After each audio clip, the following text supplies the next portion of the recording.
আসসালামাইকুম। আজকে আমরা আপনাদেরকে দেখাবো কিভাবে খুবই সহজে ক্যালকুলেটরের মাধ্যমে এরকম মিডল টার্ম অঙ্কর উৎপাদকের বিশ্লেষণগুলো করা যায়।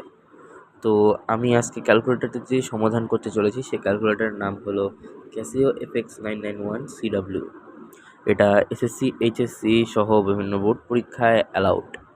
তো আমরা সর্বপ্রথম এখানে যে সমীকরণটি লিখেছি এটি একটি দ্বিঘাত সমীকরণ, যার ঘাত হচ্ছে এক্স। এবং এরকম অঙ্ক যখন আমরা বলবো উৎপাদকে বিশ্লেষণ করো, তখন আমরা সোজাসুজি প্রথমে ক্যালকুলেটরটাকে অন করব।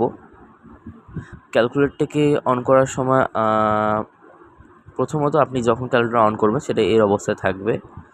এই অবস্থায় থাকার পর আমাদেরকে অন বাটনের পাশে এখানে একটা হোম অপশন আছে, এই হোম অপশনে চাপ দিতে হবে এবং এখানে দেখতে পারবেন বিভিন্ন ধরনের অপশন চলে আসছে: calculate, statistic, distribution, spreadsheet, table, equation. তো আমরা চাইলে এই সকল যে অ্যারোগুলো আছে এগুলো দিয়ে আমরা ভ্রমণ করতে পারবো এগুলো জায়গাগুলো। তো আমরা সরাসরি চলে যাব ইকুয়েশনে। হ্যাঁ, আপনাদের ক্যালকুলেটরে থাকবে। সো আপনি জাস্ট দুইবার নিচে যে একবার নিচে গেলে ইকুয়েশনে যেতে পারবেন। অ্যান্ড আপনি এখানে ওকেতে চাপ দিবেন। অ্যান্ড আপনি এখানে যাবেন পলিনোমিয়ালে। হ্যাঁ, আবার দেখা দিলাম আপনাদেরকে এরকম একটা থাকবে। প্রথমে সিম্বল ইকুয়েশন, পলিনোমিয়াল আর সলভার। আপনি পলিনোমিয়ালে যাবেন এবং এই যে এই জায়গায় দেখতে পাচ্ছেন আমরা যে সমীকরণগুলো নিয়েছি এভাবে দেখেন। আমি এই সমীকরণের সাথে মিলায় দেখি। প্রথম একটা ঘাত আছে, হ্যাঁ এর ঘাত হচ্ছে 1, এটা হচ্ছে চলক, সহগ হচ্ছে 1 এবং এক্সের মাথায় আছে 2, ঠিক আছে। এবং পরবর্তী যে একটি সহগ আছে এর সাথে একটি এক্স আছে যার মান হচ্ছে গিয়ে যার সূচক হচ্ছে 1, এখানে ওই যে 1। এবং তারপর সি একটা আলাদা চলক আছে, এখানে একটি আলাদা চলক আছে। তো আমরা দেখতে পাচ্ছি এই ঘাতটা মানে এই যে সমীকরণটা পুরোপুরি এই সমীকরণটার সাথে মিলে যাচ্ছে। তো আমরা জাস্ট এখানে ওকে দিব। অ্যান্ড এখানে দেখবেন কি এক্সের সাথে কোনো কিছু নাই। তো এক্সের সাথে কোনো কিছু না থাকলে কিন্তু আমরা জানি 1 আছে। তো আমরা এখানে 1 দিব, ওকে দিব। দেখবেন এখানে আমাদের আছে -5x আর এখানে আছে +0। তো -5x লিখতে হলে আপনাকে প্রথম মাইনাস দিয়ে 5 এই জায়গায় চাপ দিয়ে ওকেতে ক্লিক করতে হবে এবং আমাদের যে লাস্ট সমীকরণের যে নাম্বারটা আছে 6, তো ওই 6টা চাপ দিতে হবে এবং আমরা একবার ওকেতে চাপ দিব এবং আরেকবার ওকেতে চাপ দিলে আমরা প্রথম এক্সের মান পাবো 3। তো আমরা প্রথম এক্সের মান পাবো 3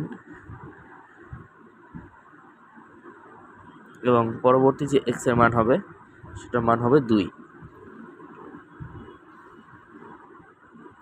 তো আমরা এখন মানে এরকম যদি থাকে তখন আমাদেরকে অনেক সময় এরকম অপশন দেওয়া থাকে কি এক্স সমান সমান x+2 আর হচ্ছে x+3। আমরা অনেক সময় থাকে হচ্ছে কি এরকম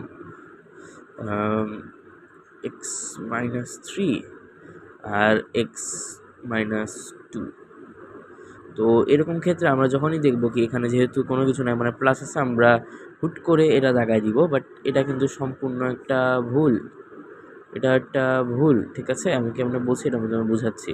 দেখো এটা কিন্তু আমাদেরকে কখনোই কিন্তু বলে নাই কি x+1 = 0, এখানে শুধুমাত্র x এর মানটা দিয়ে দিছে। হ্যাঁ, সো আমরা যদি এটাকে x-1 বা এটা উৎপাদকে আনতে চাই তাহলে উৎপাদকটা দাঁড়াবে, একটা হবে x = 3 বা x-3 = 0। এটাই কিন্তু আমাদের উৎপাদকের নিয়মটা। হ্যাঁ, আবার এক্ষেত্রে যদি আমরা দেখি তাহলে হবে x = 2 বা x এখান থেকে প্লাস এদিকে মাইনাস পক্ষান্তর করলে -2 = 0। সো আমাদের কারেক্ট অ্যান্সার হবে এইটা।